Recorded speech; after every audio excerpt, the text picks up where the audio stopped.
오늘 우리에게 주신 하나님의 말씀은 고린도전서 12장 1절에서 11절 말씀입니다. 각 사람에게 주신 성령의 은사라는 제목으로 하나님 말씀 증거할 때에 은혜의 시간 되시기 바랍니다. 여러분 손에 성경책 들려 있으시죠? 성경책은 모두 66권으로 되어 있습니다. 그 중에서 신약 성경은 27권으로 구성되어 있는데요. 그 가운데 바울이 서신 형태로 적은 글이 무려 13권이나 됩니다. 오늘 본문이 수록된 고린도전서는 고린도후서 그리고 로마서, 갈라디아서와 함께 바울의 4대 서신 중에 하나입니다. 고린도전서는 당시 초대교회의 생활 모습과 그리고 교인들의 실천적인 삶과 그 신앙을 강조하고 있습니다. 그리고 그들의 삶의 현장에서 실질적으로 부딪히고 있는 영적, 도덕적 문제들을 분명히 드러내고 있기 때문에 고린도전서는 초대교회의 내면 생활과 그리고 역사 연구에 아주 귀중한 자료가 되고 있습니다. 바울은 글로의 집 사람들의 보고를 통해서 고린도 교회에 많은 문제가 있다는 것을 알게 되었습니다. 이에 대한 해답을 주려고 오늘 이 고린도전서를 기록하였는데요. 고린도 교회에서 벌어지는 문제는 너무나 심각한 그런 문제들이었습니다. 일찍이 고린도 교회에는 얼마나 강력하게 성령이 임하셨는지 고린도 교회의 성도들은 누구보다도 다양한 성령의 은사를 소유하게 되었습니다. 문제는 당시 고린도 교인들이 자신들이 받은 은사만이 최고라고 생각하면서 다른 사람들의 받은 은사를 하찮게 여겼다는 것입니다. 자기의 은사를 자랑하고 자기의 은사로 인해 교만에 빠져서 그들은 이 은사를 무분별하게 오남용하는 오류를 범하였습니다. 그들에게 임한 이 은사가 오히려 교회에 분열을 가져왔고 혼란을 초래하였기 때문에 바울은 은사에 대한 올바른 개념을 제시할 필요를 느꼈습니다. 그리고 교회 생활 전반에 있어서의 각종 은사를 질서 있게 활용하라고 권면한 것이 바로 오늘의 본문입니다. 바울은 고린도 교회의 새로운 질문에 대답하면서 먼저 고린도 교회의 형제들에게 너희가 그리스도인이 되기 이전의 과거의 모습을 생각해 보라고 말합니다. 여러분, 고린도는요, 헬라 문명 속에서 우상 숭배가 만연하였던 그런 지역입니다. 고린도 지역에서 가장 대표적으로 숭배받았던 신은 아프로디테, 우리가 알고 있는 비너스입니다. 그 외에도 거대한 아폴론 신전이 있고 또 그들은 바다의 신, 그리고 안정과 무역을 관장하고 있는 포세이돈을 크게 숭배했던 그런 곳이 바로 고린도입니다. 그런 까닭에 과거의 고린도인들은 대부분이 우상 숭배하는 사람들이었습니다. 이런 고린도 교회 형제들에게 바울은 너희가 그리스도를 믿기 전과 그리고 너희들이 그리스도를 믿고 난 이후에 너희의 모습을 비교해 보면서 신령한 것이 어떤 것인가를 올바르게 이해하라고 말합니다. 그리스도의 복음을 믿기 전에 너희의 실존은 존재하지도 않고 허구뿐인 말 못하는 우상이 끌고 다니면 너희는 그 끄는 대로 끌려다녔던 그런 불쌍한 존재였다라고 상기시킵니다. 여러분, 죄는 분명히 하나의 권세입니다. 죄 가운데 살아가는 사람은 그 자신이 죄에 의해 조정당하고 있다는 것을 전혀 알지 못합니다.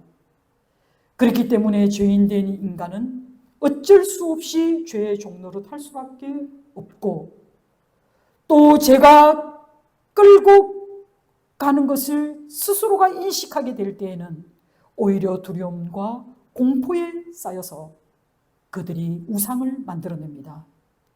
그리고 그 우상에게 스스로 굴복하고 숭배함으로써 허무하기 짝이 없는 죄의 굴레 속에 스스로 갇힙니다. 바울은 그리스도의 복음을 믿기 전에 이렇게 너희들이 비참한 존재였다라는 것을 한 번 더 상기시킨 후에 그 사랑하는 형제들에게 신령한 것, 곧 성령의 은사를 판별하는 대전제이면서 표준이 되는 것이 무엇인지를 제시하고 있는데요. 그것이 바로 예수를 저주하는 것과 예수를 나의 주라고 시인하는 것이다 라고 말하고 있습니다.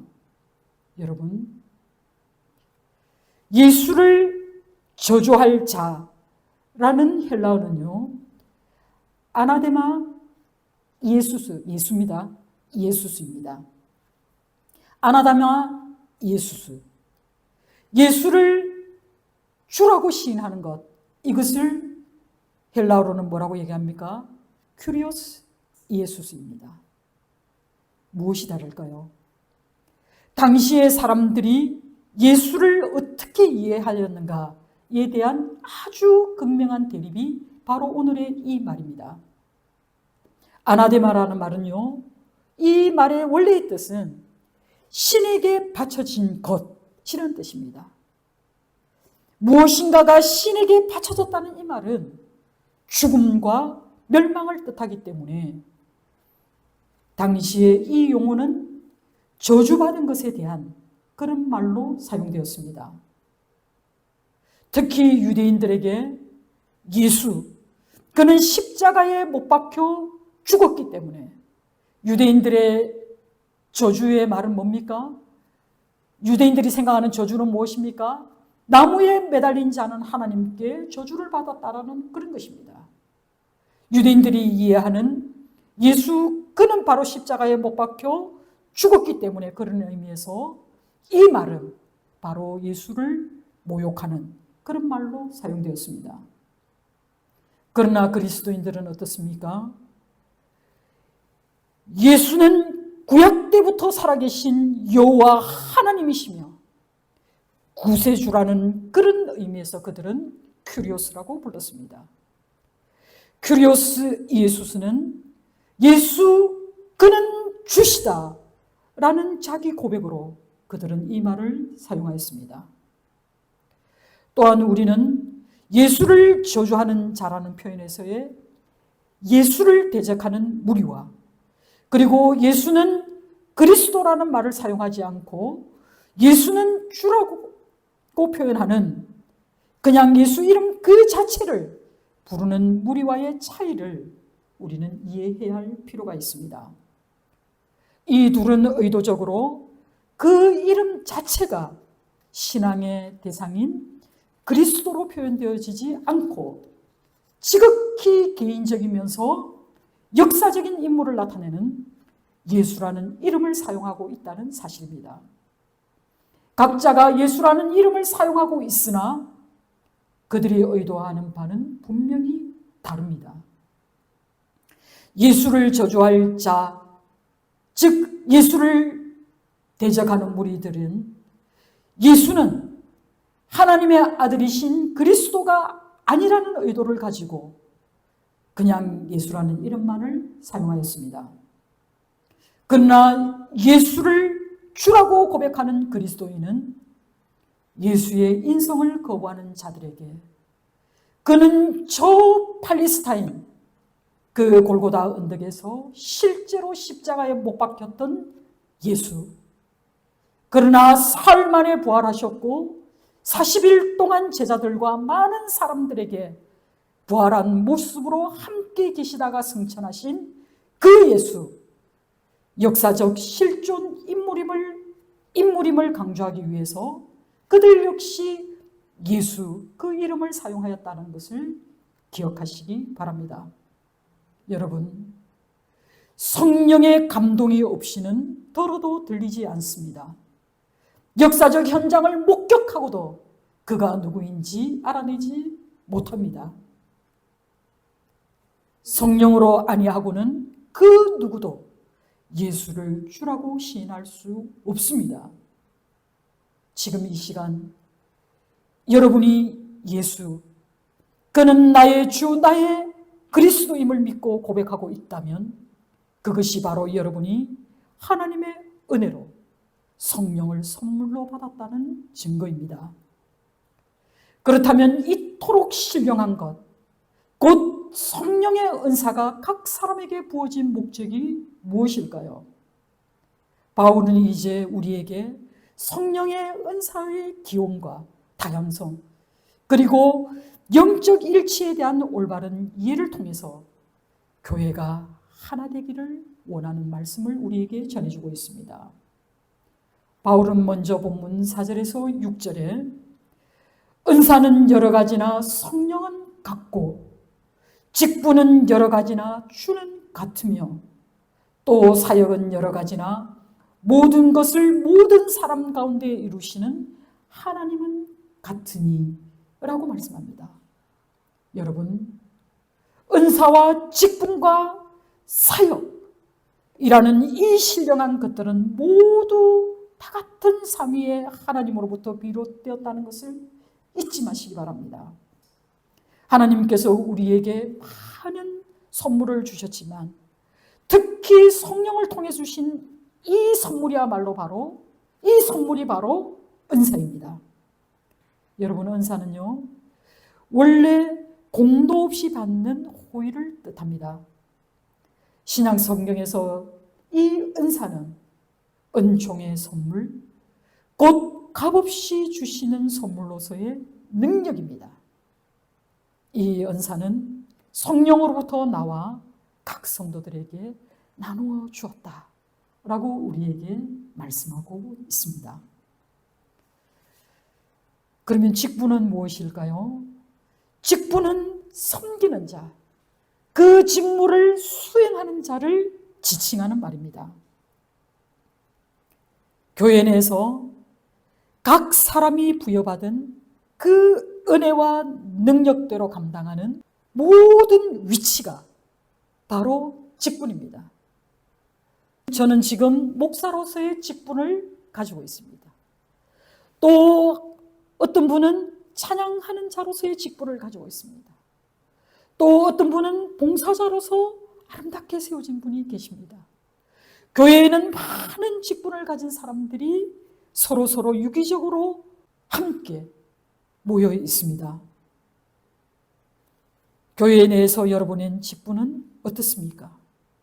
각자 받은 그 은혜와 능력에 따라서 받은 그 직책이 참으로 유감스럽게 우리 눈에는 어떤 것은 더 중요해 보이고 어떤 것은 덜 중요해 보이는 것이 문제입니다.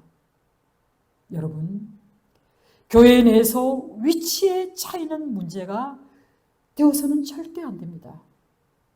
우리는 우리 각자의 직분에 따라서 오직 우리 하나님의 영광을 위해서 충성을 다하기만 하면 되는 것입니다.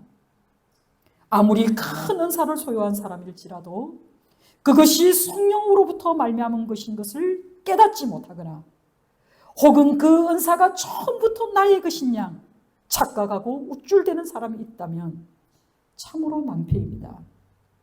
여러분, 내게 있는 은사처럼 다른 사람들이 그 지닌 은사 역시 성령 하나님으로부터 비롯된 것임을 인정하지 않는다면 우리는 누구나 다 독선에 빠질 수 있습니다. 그런 사람은 결코 하나님을 예배하나 하나님을 기쁘시게 할 수 없습니다. 또한 우리 중에 영적 특권을 의식하면서 다른 사람의 은사를 하찮게 여기고 멸시하고 비난하는 사람이 있다면 회개하시기 바랍니다. 이것은 결국 모든 은사의 권한 대신 성령 하나님을 모독한다는 사실을 여러분 절대 잊어서는 안 될 것입니다. 여러분 혹시 아마데우스라는 영화 보신 적이 있습니까? 밀로스 포먼 감독에 의해서 1984년에 제작된 이 영화는 당시 제57회 아카데미에서 무려 8개 부문에서 상을 받은 아주 걸작입니다.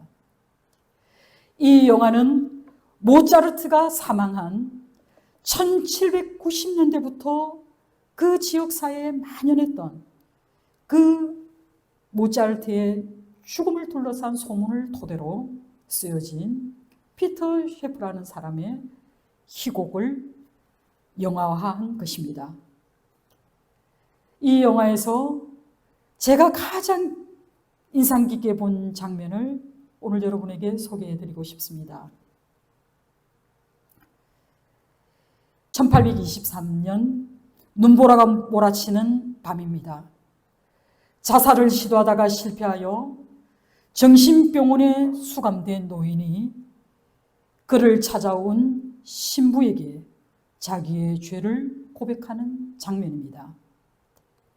그 노인은 요제프 2세의 궁중 음악장이었던 안토니오 살리에리입니다. 신부가 그 병실에 도착했을 때 살리에리는 피아노를 연주하고 있었습니다.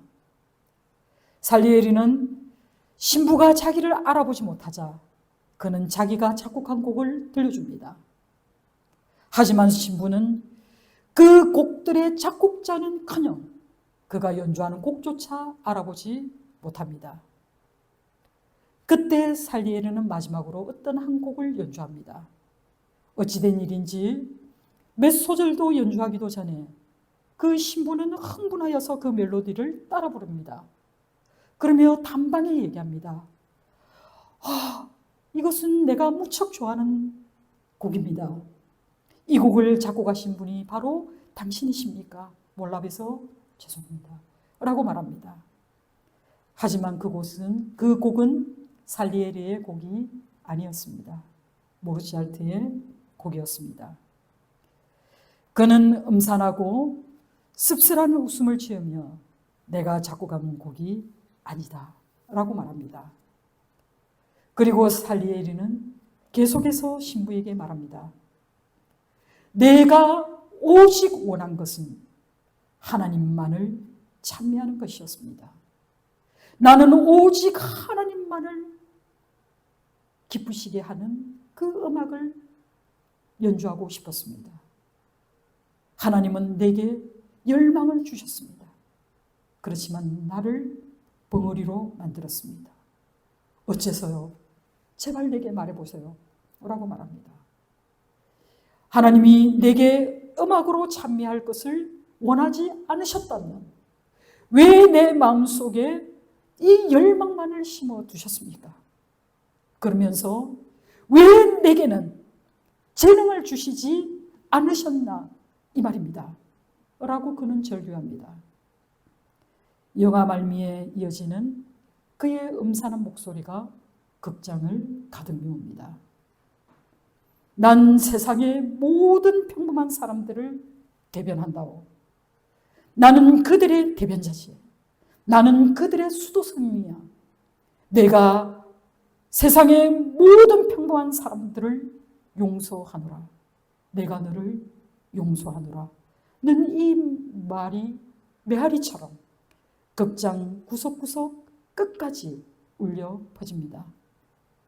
여러분, 이 영화는 언뜻 보면 이 모차르트의 천재성을 조명하고 있는 영화인 것 같이 보입니다. 그리고 모차르트의 그 비극적인 최후를 추적하는 그런 영화인 것처럼 생각되어집니다. 그런데요, 점점 영화에 몰입해 가다 보면 천재를 바라보는 지극히 평범한 사람들의 시선이 느껴집니다.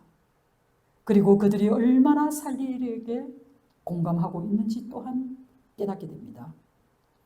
아무리 몸이 부서져라 노력하여도 절대 천재를 따라잡을 수 없는 평범한 사람들의 그 고뇌와 좌절이 살리에르와 함께 어쩌면 우리의 모습처럼 투영됩니다. 저는 이 영화의 이 장면이 가장 마음에 오래 남아 있습니다. 여러분, 살리에르의 불행은 어디에서 출발하였을까요? 어린 시절 살리에르는 분명히 하나님 앞에 그는 진정으로 하나님을 찬미하는 자로 살기를 맹세하였습니다. 그의 일생을 하나님께 드리고 싶다고 그는 고백하였습니다.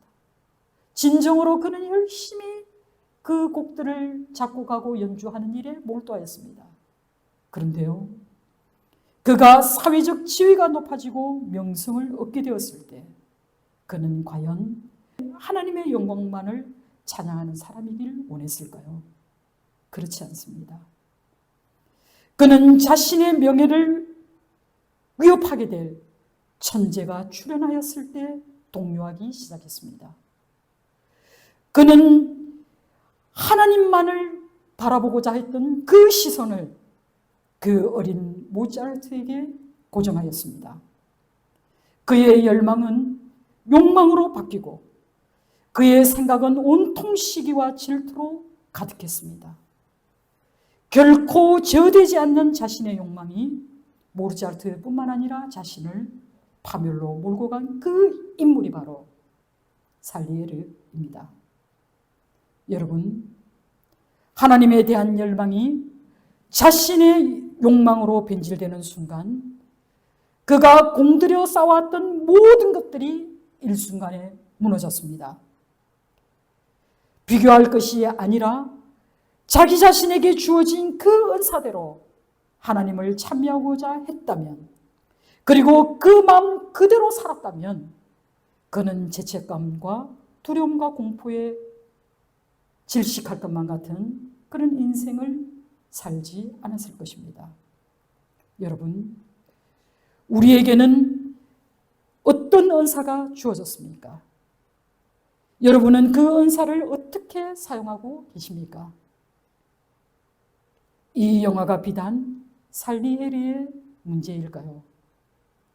혹시 내 안에 또 하나의 인격인 살리에르가 숨어 있지는 않습니까? 여러분은 진정으로 여러분이 받은 은사에 얼마나 감사하며 살아가십니까? 여러분, 사람을 통하여 일하시는 하나님의 활동이 바로 사역입니다. 본문 6절에 또 사역은 여러 가지나 모든 것을 모든 사람 가운데서 이루시는 분은 바로 하나님, 그 하나님은 동일하다라고 말씀하고 있습니다. 모든 성도는 한 성령의 은사를 받아서 일을 하지만 그 직분과 그 직무를 수행하는 양상은 각기 달리 나타날 뿐입니다. 우주와 만유 속에 지금도 우리는 알지 못하지만 수없이 많이 일어나는 다양한 일들을 상상해 보시기 바랍니다. 그럼에도 불구하고 이 광활한 우주가 얼마나 질서 있게 운행하는지 또한 생각해 보시기 바랍니다. 이것이 바로 역사하시고 주관하시는 전능하신 하나님의 섭리입니다. 우리는 하늘을 우러러볼 때마다, 자연이 변하는 모든 것을 바라볼 때마다 우리 하나님을 느낄 수 있어야 합니다. 삼위일체 하나님은 우주와 만유, 그리고 세계와 교회, 그 속에서 일어나는 모든 일들을 감찰하십니다. 그리고 그 뜻대로 주관하시고 또 승리하시는 유일하신 분이심을 기억하시기 바랍니다. 놀라우신 하나님께서 다양한 은사들을 통해서 우리 교회들을 유기적이고 그리고 활발한 운동력이 있는 그런 공동체로 세워가시기를 원합니다. 성도와 성도가 그리고 교회와 교회가 다양한 은사들로 연합하여 건강하게 성장하기를 우리 하나님께서 원하십니다. 우리의 모습과 개성이 다른 것처럼 성령이 각 사람에게 주신 이 은사의 다양성 또한 우리가 인정할 때 우리는 서로를 바라보며 기뻐할 수 있습니다. 바울은 본문 8절에서 10절에 9가지의 성령의 은사를 언급하고 있는데요. 성령으로 말미암는 은사로 8절에 지적 능력에 관한 은사를 설명해 주고 있습니다. 그것은 지혜의 말씀을, 또 어떤 사람은 지식의 말씀을 전할 은사를 주셨다라고 얘기합니다.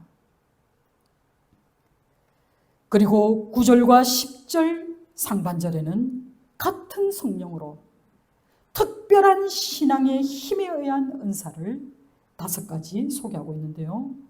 그것은 바로 믿음과 병 고치는 은사와 능력 행함과 예언과 영들의 분별에 관한 은사다라고 말합니다.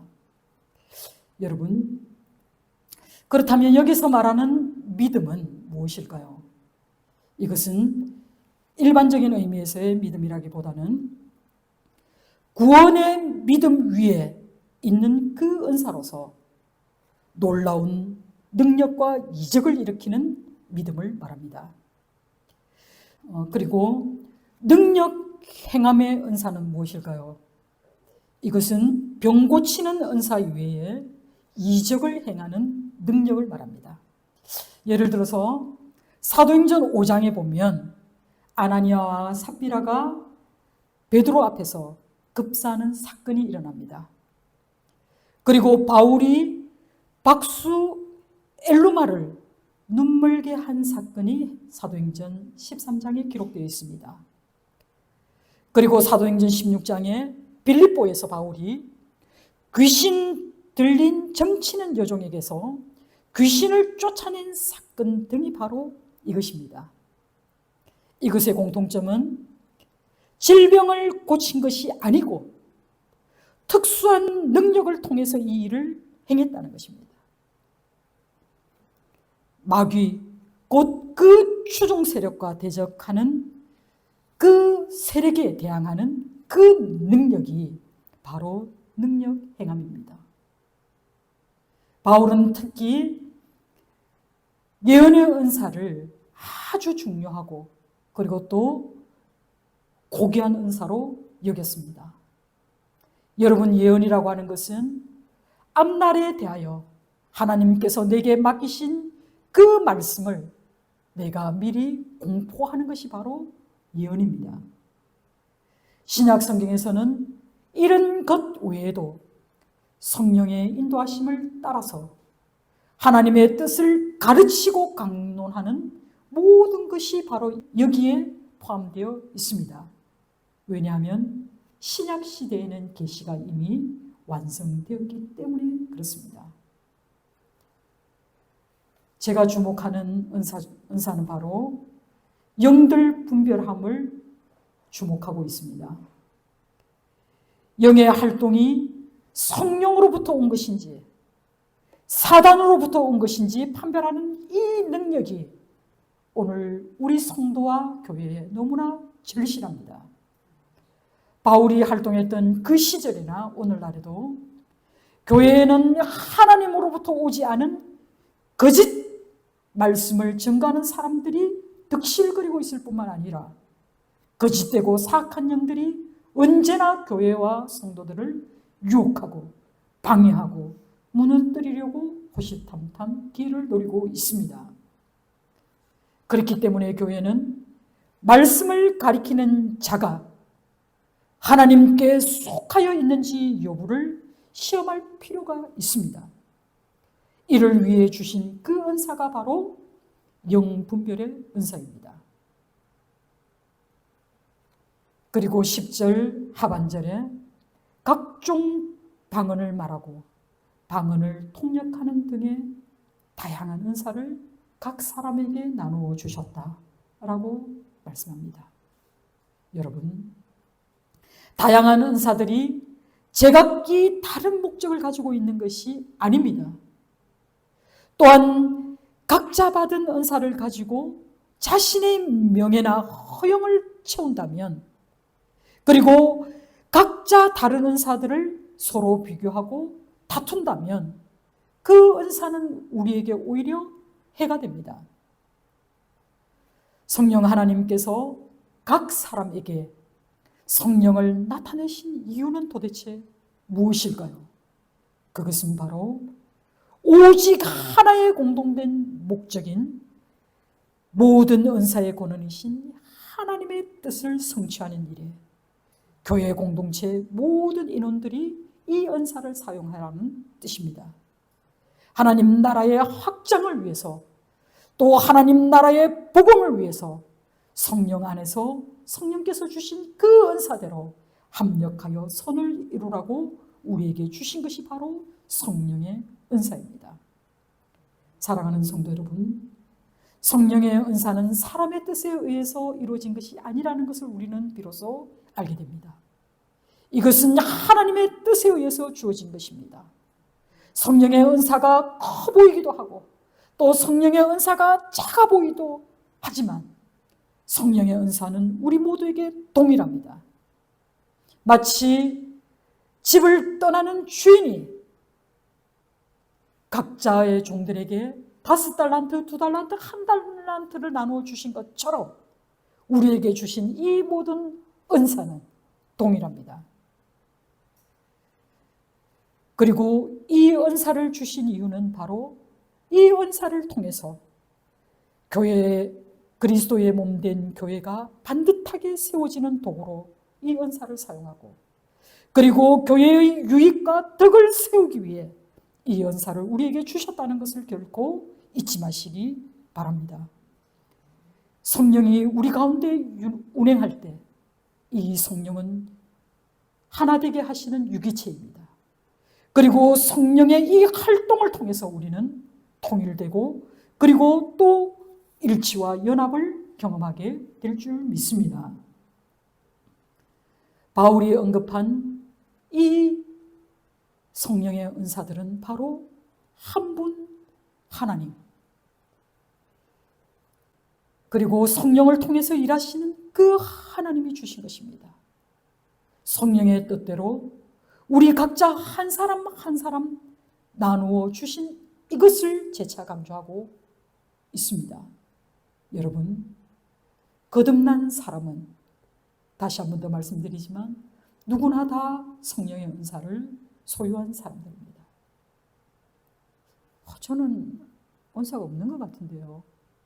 그것은 여러분이 은사를 어떻습니까? 부릴 듯 사용하지 않아서 그렇습니다. 성령을 소멸시키지 마시기 바랍니다. 바울이 말한 이 성령의 은사 외에도 신약 성경에는 봉사와 권면과 가르침과 그리고 지도력과 자비 등 많은 성령의 은사들이 있다라고 열거해주고 있습니다. 그런데요, 이 은사들 가운데 가장 으뜸이 바울은 사랑이라고 말합니다. 그렇습니다. 성령께서 우리에게 주신 모든 은사는 바로 이 사랑이 동기가 되어야 합니다. 그리고 그 사랑의 토대 위에서 우리는 성령의 열매를 맺는 삶을 살아야 합니다. 바울은 은사는 믿음의 공동체 안에 주어진 하나님의 은혜의 선물임을 우리에게 전해주면서, 그리고 교회가 어떻게 성장해 가야 할지를 에베소서 4장 12절에서 15절에 이렇게 말씀하고 있습니다. 이는 성도를 온전하게 하여 봉사하는 일을 하게 하며 그리스도의 몸을 세우려 하심이라. 우리가 다 하나님의 아들을 믿는 것과 아는 일에 하나가 되어 온전한 사람을 이루어 그리스도의 장성한 분량이 충만한 데까지 이르리니, 이는 우리가 이제부터 어린아이가 되지 아니하여 사람의 속임수와 간사한 유혹에 빠져 온갖 교훈의 풍조에 밀려 요동하지 않게 하려 함이라. 오직 사랑 안에서 참된 것을 하여 범사에 그에게까지 자랄지라. 그는 머리니 곧 그리스도라. 아멘. 우리 하나님의 마음도 언제나 동일하십니다. 내가 거룩하니 너희도 거룩하라고 말씀하셨습니다.